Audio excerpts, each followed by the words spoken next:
डंडा दे देंगे।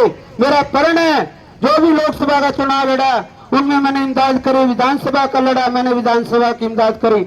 आज भी मैं दरियादीद से ये बात कहना चाहता हूँ, अगर चौधरी भूपेंद्र सिंह हुड्डा ने यहाँ से किसी को टिकट दी, विधायक जी आपको विश्वास दिलाता हूँ कंधे से कंधा मिलाकर साथ देंगे। मैंने अपने स्वार्थ के लिए कुछ नहीं किया, हम तो हमेशा अपनी कुर्बानी देते हैं। विधायक जी 3 बार मैं जेल में गया, एक बार तो मैंने जेल काटी 45 दिन की, मेरा कोई खोट नहीं था, मैं चौटाला के जबों में फंस गया था। चौटाला का शासन आपने भी देखा था, उन्होंने 307 जैसे मुकदमे दर्ज किए, 45 दिन में जेल में गया। दूसरी बार छात्र आंदोलन में गया, एक बार शाम कॉलोनी के साथी बैठे हैं, वहाँ मीटर लग रहे थे, इलेक्ट्रॉन मीटर लग रहे थे, वहाँ भी मेरे ऊपर ये ओम प्रकाश जी हमारे बीच में सरेआम लाठी चार्ज हुआ, हमारे को जेल में डाला। बुजुर्गों, नौजवान साथियों, मैं आपका चौकीदार हूँ, मैं आपका सेवक हूँ, मैंने कभी किसी प्रकार का घमंड नहीं दिखाया। मेरे व्यवहार में आपने देखा होगा मैं शांति से काम करता हूँ, शांति से बात करता हूँ, मैंने कोई भेदभाव नहीं। विधायक जी मैं आपको एक नई बात और बताना चाहता हूँ, यहाँ मैंने कोई किसी व्यापारी के, किसी किसान के कोई तकलीफ हुई, किसान आंदोलन में भी मैंने बढ़ चढ़ कर काम लिया, यहाँ कर्मचारियों ने आंदोलन किया उसमें भी बढ़ चढ़ कर काम किया, यहाँ मजदूरों ने आंदोलन किया उसमें भी बढ़ चढ़ कर काम किया। मैंने कभी विचारधारा से कोई लेना देना नहीं। अगर किसी बीजेपी के किसी नेता के कोई दिक्कत आई, चाहे उसके धमकी होते में व्यापारी पे लाठीचार्ज करे, पूरे बाजार में आतंकवादियों की तरह लाए, तो हमें बर्दाश्त नहीं कर सकते। वाकई में वो व्यापारी था, मैंने उसकी भी इमदाद करी।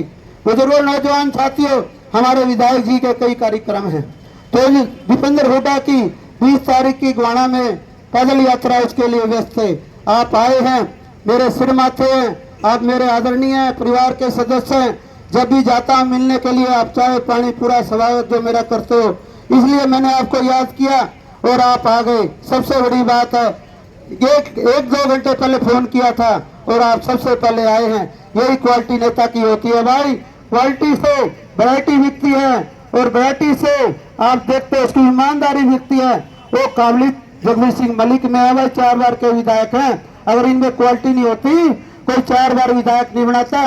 इतनी शराफत, इतनी ईमानदारी, इतना इनका संघर्ष मैंने देखने को मिला और कहीं नहीं मिला।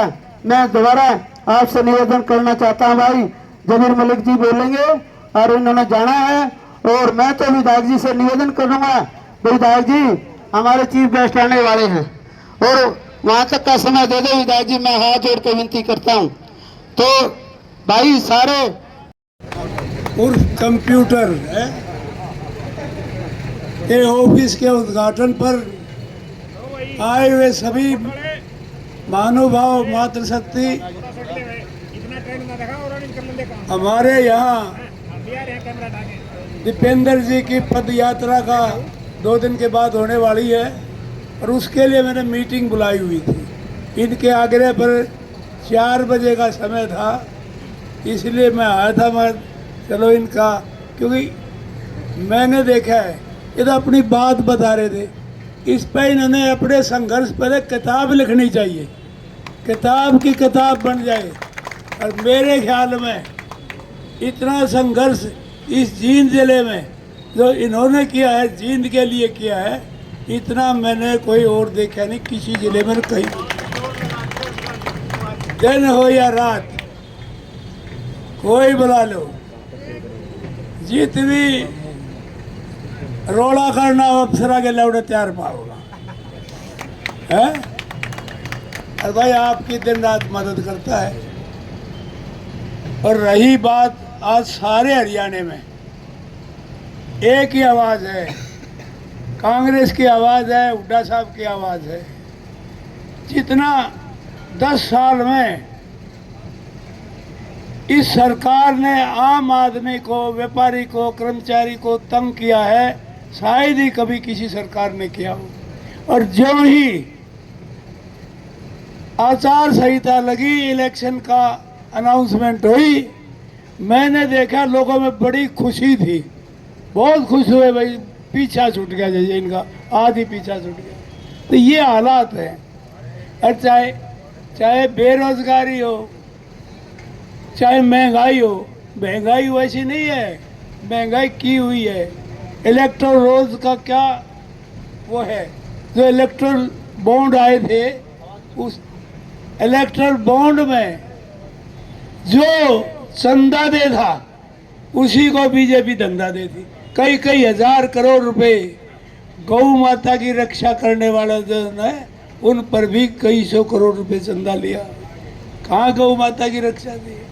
अरे भाई ये बैठे ना, टीके हमें नहीं पता था, गलती से लगवा तो लिए, अरे भुगतने भी लग रहे हैं।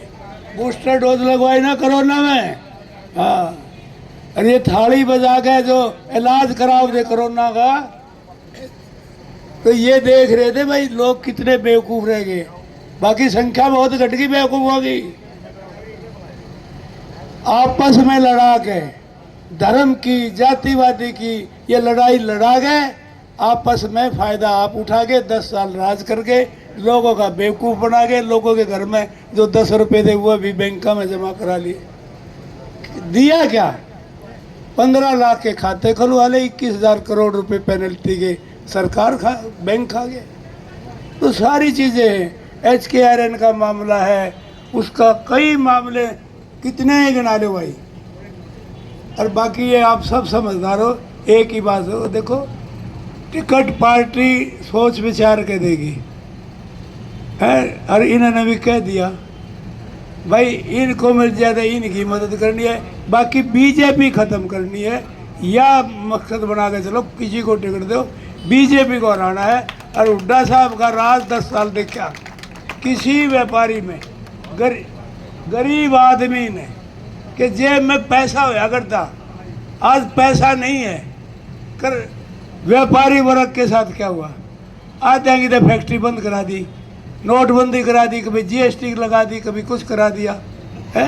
इनका भी बैठा बैठा दे, गरीब आदमी के लिए मजदूरी खत्म होगी। बेरोजगारी सबसे बड़ी जड़ है, इसमें जो भी अपराध होते हैं चीज़ आप बताते भाई ये हो रहा है, ये हो रहा है। और अब मैं ये समझता हूँ सारे हरियाणा में एक तरफा माहौल है। ये तो 50-60 चैनल वाले दे ना, को 52 दे दे, को 55 दे दे, इन नवी में हिसाब नहीं आ लिया। सीट तो बहुत गनी, 60-70 तो कम सीट नहीं आओगे। और भाई आपकी सरकार बनेगी, हम तो चाहे ये बन जा, कोई बन जा, हम कांग्रेस के साथ हैं। धन्यवाद। जय हिंद, जय भारत। भाई बन जाना है, मेरी मीटिंग का टाइम है, नहीं ब्रह्मचारी जी से मिल के जाता है। धन्यवाद। तब मुझे नाम बताओ, मैंने कह दिया इनकी संघर्ष की किताब लिखी जाएगी, समझ लो है। और भाई ऊपर वाला ने फैसला करना, मन अपनी करना मेरा इसकी दिक्कत है। सही बात पकड़ जाएगा हमारा साथी, जरूर ना ये जो है फिर कुछ नहीं है, ऊपर वाला जो है ना सही करेगा फैसला। सबका सुख दुख का साथी। धन्यवाद।